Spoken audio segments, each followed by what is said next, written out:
Sterling is there again! It's Kane! England have a 2-goal lead! You cannot underplay the magnitude of that goal from England's hero Raheem Sterling. It's a wicked delivery. Oh, and then the mistake by Robertson. And Jude Bellingham accepted the gift. Scaloni, can he finish it as well? Of course he can. Vintage Harry Kane. Hello and welcome back to What the Falk at the Euros. Officially not at the Euros yet, and I'm the only one going, so technically it's only Graham at the Euros, but here we are. We had our first show about, it feels like 10 months ago, where we looked over the England provisional squad. We've now had the warm-up games completely done, and we've also got the official squad confirmed, which has a lot more to discuss. And pretty much we're gearing up for the Euros, even though it seems like everyone on Twitter and the World Wide Web is a little bit unexcited for them, but I'm sure that'll change by Friday. I have the usual group with me, the usual Sunderland group, but there is going to be some special faces dropping in over the weeks. First and foremost, I'll introduce a regular voice. I can't see his face at the moment, which is definitely a blessing. David Lawrence. Dave, how are you, mate? Are you well? Mate, I was having a great day until I came on here and got insulted. But other than that, yeah, not bad at all. Almost as uninspired by England's performance as your really terrible chat. So, yeah, let's pick the bones out of this one as usual. Well, I had to watch the highlights of England when I came in last night because I was working Scotland's farewell game. And as much as I really like him, and I think he'll never be remembered as a bad goalkeeper because he was brilliant, the only thing that might have been worse than England's performance last night from the highlights I saw was maybe Craig Gordon's sort of 20-minute appearance that just wasn't great in his farewell game for Scotland. But this is not a Scotland pod at the minute. We might discuss it at a later point. I don't know. Lee Armstrong, you look freshly shaved on your head, for the record, in case anyone's wondering what I meant by that. Just give up trying to keep my hair like I've went from Claire bald to Steve bald. I'm happy. It's not COVID, you know. You don't have to shave it off. You can go to a barber and that. You can like mingle in that now. If you see my bald spot, you'd agree I've made the right decision shaving my head off. Do you not feel a little bit more progressive, though, in your baldness when Ross and Dave are on the show? No, not. Not at all. Are you looking forward to the Euros? Because everyone just seems like not looking forward to it because we got beat off a supermarket. So, I am. I am looking forward to it because by rights, the squad we have, we should go a long way in the tournament and hopefully end these many years of like not winning anything. But it doesn't help when you've got Southgate in charge, does it? But yes, I am looking forward to it as I always am. I'm a Southgate defender. It gets your football fixed throughout the summer, doesn't it? It does, mate. And I said we weren't going to touch on it in the last pod, but I will. For the record, at the time of speaking, Sunderland still haven't appointed a manager, even though we did a podcast about 3 weeks ago and laughed about the fact that we probably still wouldn't have one. We haven't got one, and it feels like a perfect time to introduce Bradley Sharp. Brad, you were driving for the first 3 minutes of the pod, which was obviously relatively funny because your phone was in the passenger seat and you could just see like the upside of your face. Now I can see your full face and nobody else can because this is an audio podcast. How are you, mate? You okay? Yeah, just clarification there. I was not driving on my phone. No, you weren't. That is illegal and we're very well behaved. You weren't on your phone. You were like driving, but you could see that you were driving because you'd kind of signed on ready to come on when you'd parked up. Yes. Just to clear everything up here, and I'm being deadly serious with that. I could proper throw you under the bus, but I'm not going to. Are you looking forward to the Euros, Brad? I am. I'm really looking forward to it. As you guys are aware, I've completely switched off from club football. Mm-hmm. Despite Lee's best effort to like get me annoyed about the goings on from our usual. I'm just focused on England, and yeah, I'm really looking forward to it. I mean, do you look too much into the last two performances, especially last night? Not really. Do players really want to go out and go 100 miles an hour and risk an injury? No. but I do also agree with Lee. I have very little faith in Gareth Southgate. But for me, I know you're a fan of him, Graham, but I'd have pedalled him after the World Cup, to be honest. I mean, I like him. I'm sure we'll get into it, and there's reasons for it. But I'll stick with you, Brad, on that, because one of the first questions I wanted to ask, obviously we've got changes in the squad, there's injuries in the squad, and there's 2 games we've now managed to watch since the last podcast. But the last 2 games haven't been like that great. Obviously, we won 3-0 against Bosnia at St. Hotchpotch, and also got beat 1-0 last night of Iceland. But I always say this, Twitter's probably not a barometer as much as I really enjoy it, and I'm probably far too addicted to it. It's not a barometer of how a fan base feels sometimes. But can you read that much into the past 2 games? Because people have seemed to have absolutely lost it after a really meaningless game last night. You can look into it by the fact I think 8 of them players that played last night, possibly 9, are going to be starting next Sunday. But again, I go back to it. Are they going to go gung-ho in a meaningless game against Iceland and risk any sort of injuries or just fatigue, really, going into a major tournament? Look, it was just minutes in the legs, and it's just one of them farewell games, isn't it? Do you think it would have been different if we were playing Asda? Sorry, I'm not a comedian. It's there. I said it. It's done now. I shouldn't have said it. I'm sorry. Dave, save me from my terrible. I was going to say punditry. It's just poor comedy in it. Can we take too much from the games against? Look, it wasn't great last night, and I wasn't that enthused by the performance against Bosnia either. But is there anything to be worried about? A pre-tournament game, really? Absolutely. Gareth Southgate's in charge. Oh. It's just like Brad's just said there. There's 9 of that 11 will, with a high chance, start that game on Sunday. Why he persists? Oh, I just go back years. Obviously, same era as you. We got a couple of years on this lot. That left-hand side, like, we're now doing it at left back with Trippier, and it's just stupid. Like, Trippier had a terrible last 3 months of the season as it was, let alone playing in the wrong position. Then you go and play against Iceland, which Serbia and Slovenia, I'm always getting Slovenia, but they're going to play the same way, and we insist we're playing 2 men in front of a back 4. Oh my God, it's minging. It's absolutely disgusting. And if before we've had golden generations and this is another one, they're just going to be wasted because they've got a donkey on the sideline, and it really, really, really pisses me off. I'm not going to lie. We've got a Southgate pod here, haven't we? See, I think, look, like, before Southgate, right, and I know a lot of people are going to say, X, Y, and Z, but before Southgate, like, people weren't like connected to they weren't connected to the national team. Like, there was players that didn't really want to play together, sat at opposite tables.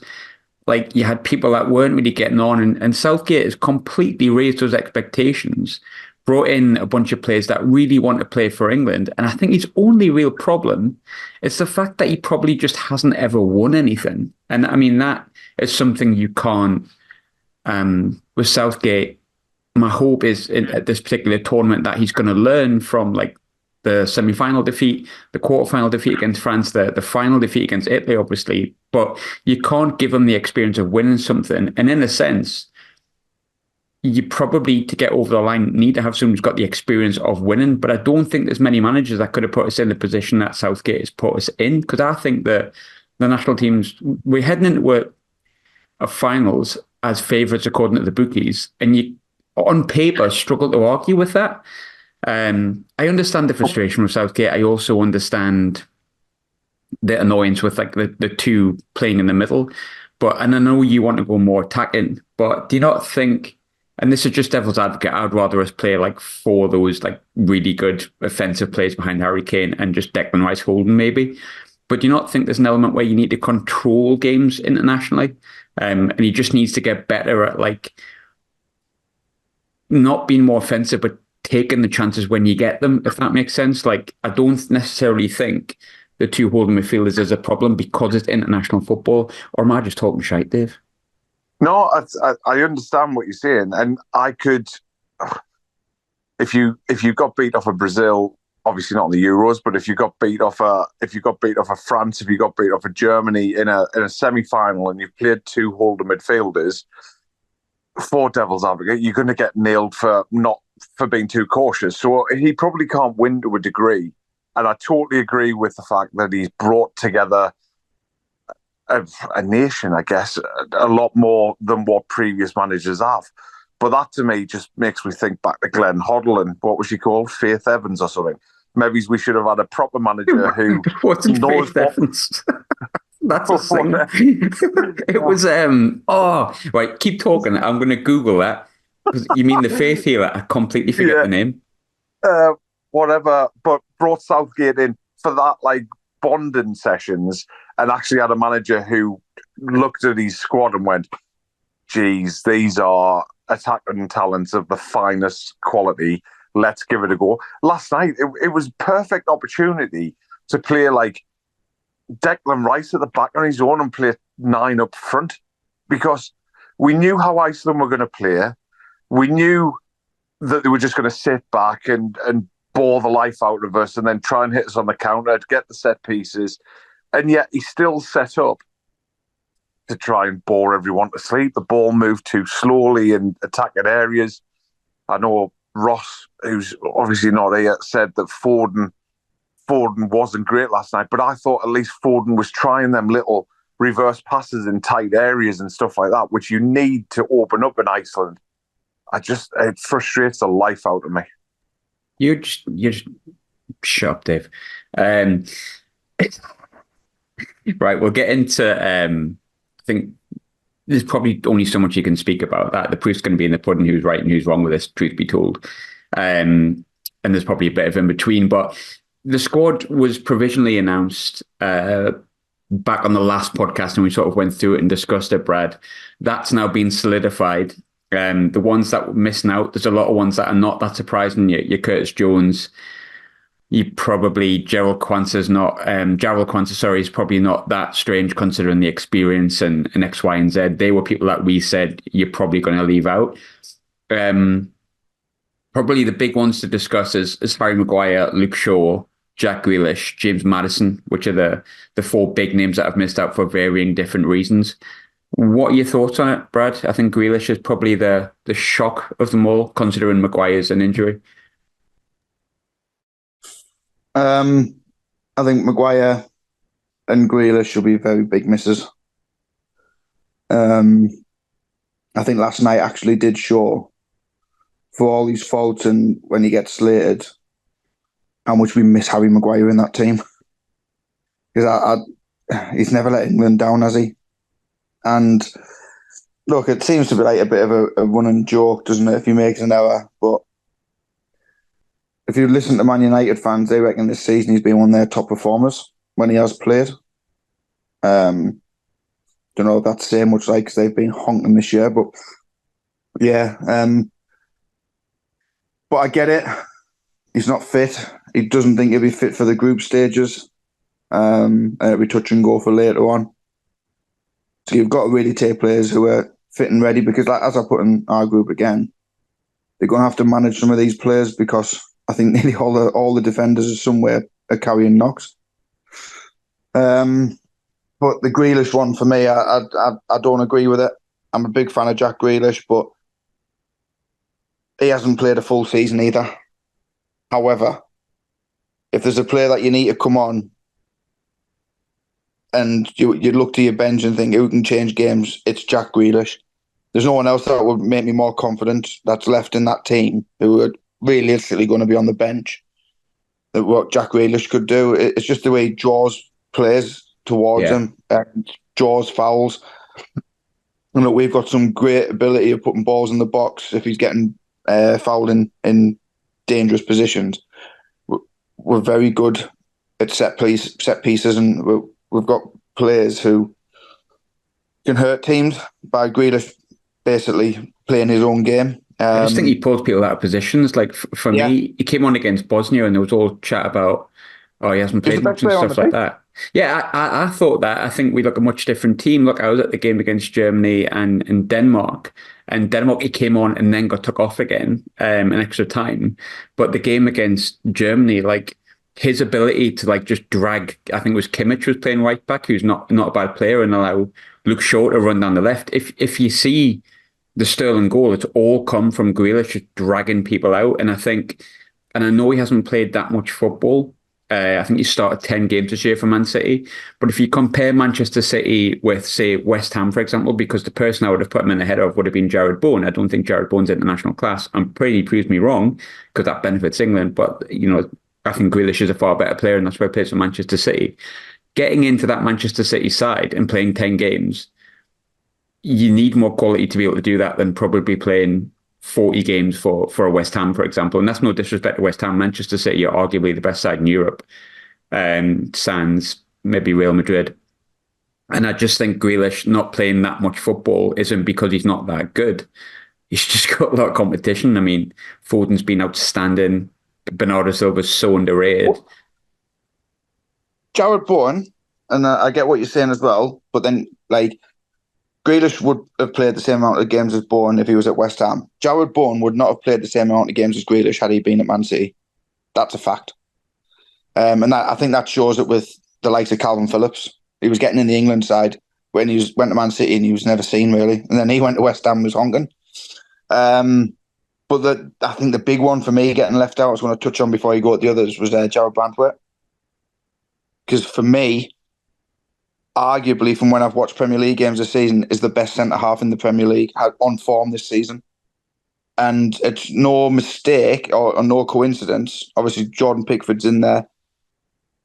But Everton's kept the second or third most clean sheets this season. I'd have to fact check that, but I'm sure it might be like, or at least top four. And that comes from the centre-half partnership of with Branthwaite that's involved. And who's the other one? Was it Jagielka? That's not Jagielka. Jagielka. No, it's the boy from Burnley. Burnley. Tarkowski, yeah. So it's no coincidence that they're keeping clean sheets, not just because of Pickford, but arguably because they've got one of the most formed centre-halves in the league this year.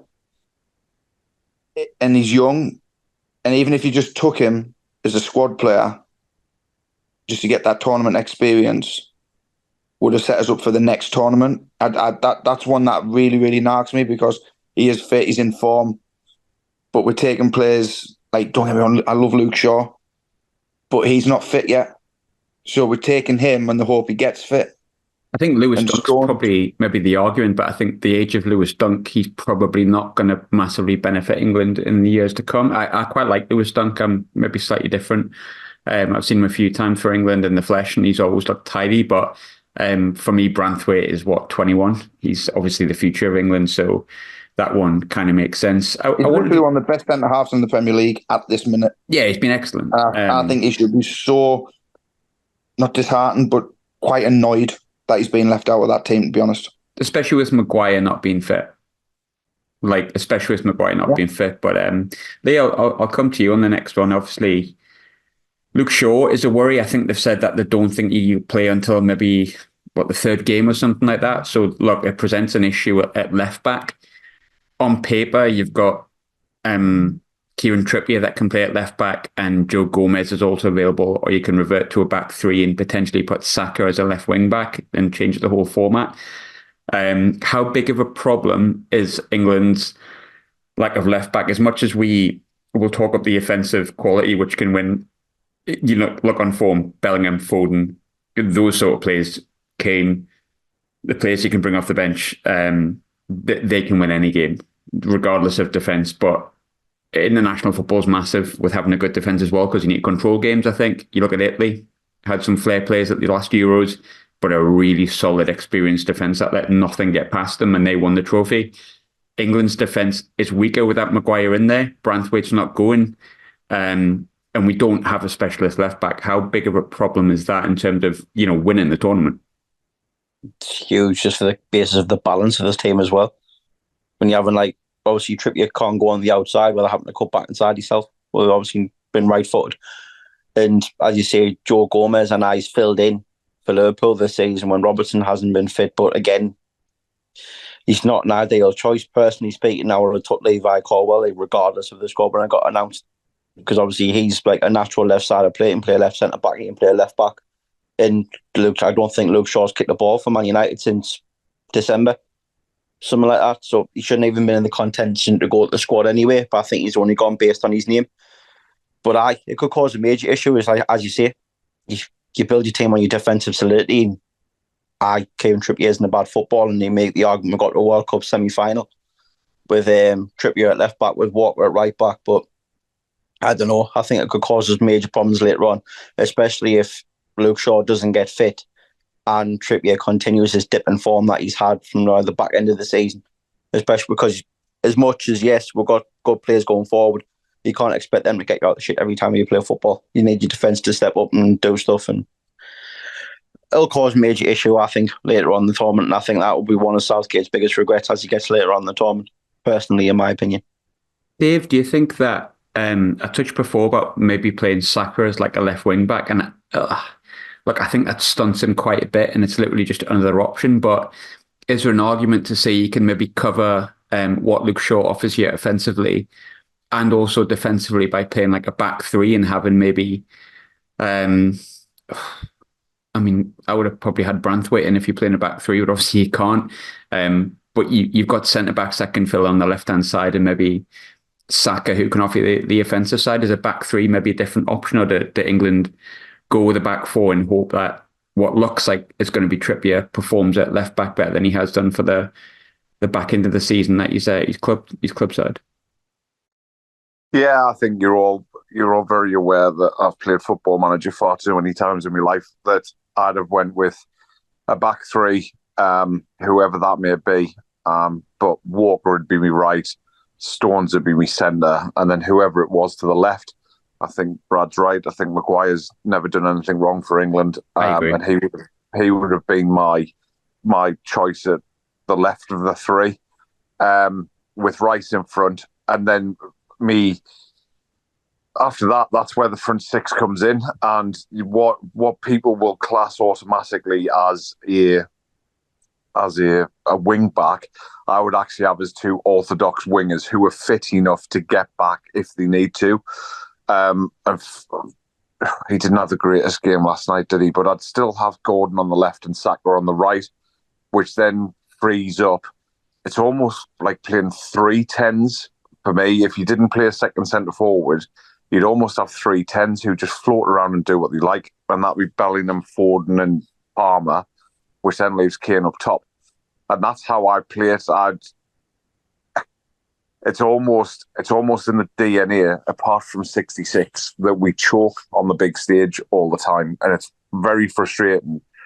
So for me, why not totally change the approach to it and not try and win 1-0 or not sit off after we go 1-0 up and try a completely fresh approach and just go for it. Just absolutely try and blow teams out. Listen, we might concede 2 goals, but as long as we scored 5, who cares? So that's my theory on it. Dave just give Bowers a fucking heart attack there, hasn't he? Look, there's a bit of negativity, I suppose, that came in here, and we like to be realistic with Sunderland, and we like to be realistic with England and the clubs we support, and you've got to be realistic that the injuries are a real problem, Brad, because our defence is not the strongest in the tournament anyway, even with a fully fit team at the back. It's all about the offensive side of England is where it's most exciting. So let's talk about some positives here, right? Let's look through the squad. I said before that with the team England have, they can realistically beat anyone with the quality they have in the offensive positions.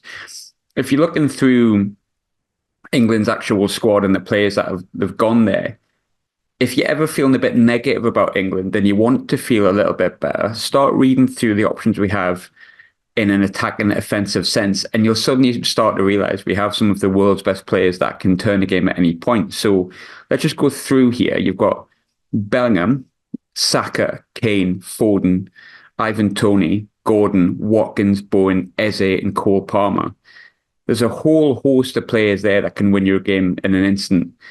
But who are the three players you're pinning your hopes on for England? And I don't mind if you want to add in like sort of a dark horse there that people might not expect you to put in that'll have a standout tournament.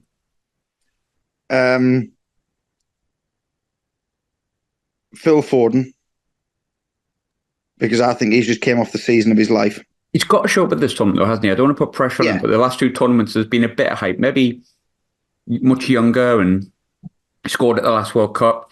This is the best season he's had going into a tournament, but I do feel like, this is a tournament where maybe he does need to show up. There's a little bit of pressure on Foden. In previous seasons, when you look at it, he was more of a player what Jack Grealish has been at Man City this season, was used sporadically. But this season, he's been such an integral part, especially when De Bruyne got injured for the first half of the season. And I think Haaland was out for quite a bit. He literally ran the Man City team. So I think this is where if you are going to see Foden come of age and see his max potential, this is probably the age that he's at now, because I think he's different gravy. Another obvious one would be Harry Kane, because arguably, I know you can speak about your Haalands and what have you, Lewandowski's or whoever, but Harry Kane is the best striker in world football, and that's a fact. All round, I 100% agree. If you're talking sniffers, I'd say Haaland. For me, in terms of the best striker, in terms of just look at the amount of assists Harry Kane gets in a season alongside his goals. Harry Kane is also excellent at dropping a bit deeper. You didn't see that maybe 5-6 years ago, but especially I think it was the Euros and the World Cup, and for Spurs when he was here. And then I don't watch much of Bayern, but his game changed where he can come a lot deeper and involve himself in the game a bit more as well, as not just being an out-and-out number 9. So if he is on fire, he's class. Now, obviously, you've got your Bellingham, but I'm going to use a dark horse who I think, if he's used in the right way in midfield, we've got a hell of a player, and that's Trent Alexander-Arnold.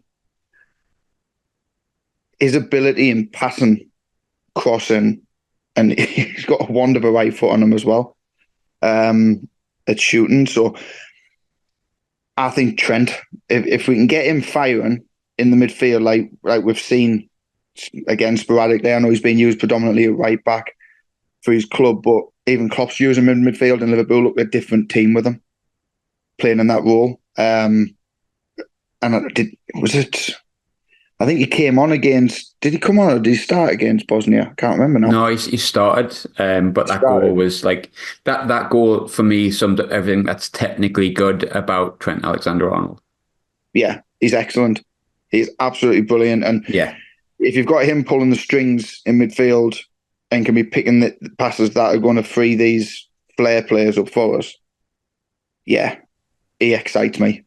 By the way, and I know Transfer Market is not like, it's just a statistics website, but I tell you the other day how much England squad's worth based on the Transfer Market market value of the website that people might have seen. It's worth over £1 billion, 1.2 billion that squad's worth. And a lot of it comes from the attacking players. We've got like 10 minutes or so here, so I'll go through who my three are. I don't think it's going to shock anyone that I think Jude Bellingham's my number one. I just think the boy, and some people disagreed with me the other week, but it's a subjective opinion. I think he's the best player in the world. I think he will go on to be one of the greatest players that ever existed. I'm absolutely in love with him, and I don't care who knows it. I think he's brilliant. And I think that boy will win everything there is to be won at some point in his career. I really hope. From a fan's perspective, it's this particular one is his first sort of big one. But I think Bellingham, offensively, defensively, mentality-wise, just everything about Jude Bellingham's setup and his ability as a football player and his ability as a man just stands above anything I've ever seen before for England. So he's my first. Outside of that, I think I'm going to go maybe slightly different. I think Declan Rice is incredibly important because I think in the position that he plays, a little bit like Harry Kane, he's so far ahead of the other options we have in that position in terms of experience, ability, both technically and probably physically as well. He offers us so much, and I think Dec Rice is really, really up there with one of the best defensive midfielders in the world, potentially only Rodri I would take ahead of him. And probably my wild card would be Eze. I can't claim that I've seen him every single game for Crystal Palace, but whenever I see him, he just excites me.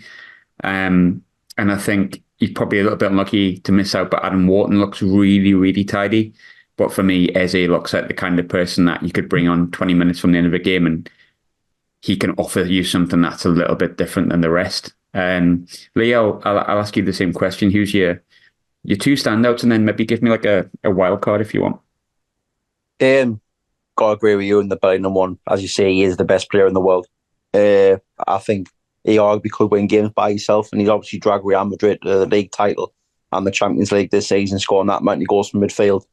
My second one, based off the season he's had, I'll say Cole Palmer's going to be very, very important.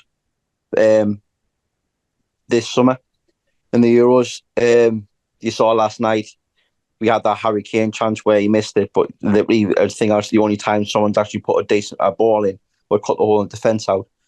And me wild card, this probably sounds daft because he's one of the experienced members in the team, but I honestly think one of the standout performers will be Jordan Pickford. So I think he'll come in his own this summer, as he always does for England. He never lets England down, other than his one mistake in that friendly the other month against whoever it was. But I think without our squad being as young as it is, because it is quite young, barring like your experience with it, I think he'll come of age, and I think he'll show why he's England's undisputed number one. Oh, like, and he 100% is as well. The undisputed number one for what it's worth, without a shadow of a doubt. Dave, the same questions to you. Obviously, I appreciate we've nicked everyone that's really, really good, but there's so much options. Do you agree with us in terms of the standout players, and do you agree on any of the wild cards? Have you got a difference of opinion on it? No, I think it's all very plain to see. I think for me, I'm a huge Foden fan, so I really like his footballing brain. I really like the way that he sees the pitch. So Foden will be massive. I think my wild card, even though he hasn't helped himself last night, is probably Anthony Gordon. I think he'll have an all right tournament, and especially in the last 20 minutes of games where we maybe need something a little bit different. And I just wonder if that's where Southgate is kind of why he's left out Grealish a little bit, really, for thinking similar players. So yeah, I think Gordon will be my wild card. I'll tell you one that I'm worried about. I know we're trying to end on a positive, but the one that I'm worried about, I just wonder if we're starting to see the regression of Kyle Walker. I do think he's struggling a little bit. So I'll be interested to see how his tournament goes along. But yeah, let's see what next Sunday brings, I guess. We've got a few minutes left, so I'm going to go for a couple of quick fires in terms of who's going to win the tournament, where England are going to finish, and who's going to be player of the tournament. So Brad, I'll go with you first. Who wins player of the tournament? What, for England or in general? Just in general, like all out, like the award for like the UEFA Euro 2024 player of the tournament. Nah, I would like to say Phil Foden, but it's going to be Kylian Mbappe, isn't it? Lee, who do you think would be coming out as player of the tournament? Joe Bellingham. Yeah, I'm with you on that. I've got money on it. Dave, where's your player of the tournament going? Who do you think will be heralded as like the best of the tournament come the end of the campaign? I'm gonna go wild card just because I saw his goal the other day, and I'm gonna go for the Slovenian centre forward. I think he looks unbelievable. So yeah, there's mine. England to go out in the first round. You mean the boy who's linked to Arsenal?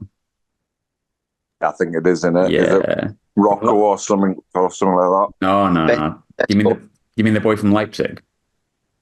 Yeah. Yeah. There we go. Who's gonna win the Euros, Brad? Got to stick with England, haven't I? No.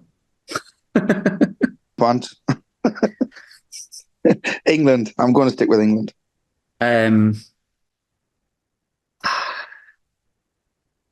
I have a sneaking suspicion, which so often happens with host nations, that the Germans have been quiet for a few tournaments. I'm going to go with Germany, third favourites, 92 on Sky Bet. Please gamble responsibly. Lee, where do you think it's going to go? Obviously, England, on paper, Brad's not going in with total optimism here. We're favourites for a reason, but I fancy Germany. Are you with me, or are you veering slightly different? My heart says England, but I'm going to go my head and say France. Dave? Do you know where your head and your heart is, or do you get them confused sometimes? Or? I am often confused. Is everyone waiting for me to say Slovenia? Yes. No. I'm actually waiting for you to remember the bloke's name, but... Yeah, we could be waiting a while. I haven't Googled it either. 20 years, do you reckon it's reminiscent that Greece could win it again? No. No, they're not in the tournament, Dave. I know. Hence the reason for it. I just can't imagine that England do. I think my sneaky suspicion is exactly the same as yours. I think Germany have been that quiet for that long that they might, and they're on home soil. They'll make a semi-final, and then after that, they just know how to win, don't they? It's in their DNA, which is the opposite of us. So, I'll go Germany, but let's hope that England really prove me wrong. Editing required. Benjamin Sesko is who you meant, by the way, Dave. I didn't want to interrupt anyone else, but you meant Benjamin Sesko, I think. I think that is him, yeah. Last but not least, Mbappe, Kane, Ronaldo, Bellingham, Lukaku and Giroud are the favourites for it, but just a quick fire round. Who's getting the golden boot for you, Brad? Who do you think's going to win it? Phil Foden. I love that boy. I know, I can tell. He's absolutely had me there as well, bastard. Harry Kane. I'm going to go a little bit left field and say Nicholas Füllkrug, 25-1, Germany. Dave, where's your golden boot going? We already know that thong, Cisco, obviously. It's Sesko, not Cisco. Yeah, but I had to do the song, didn't I? No, you didn't.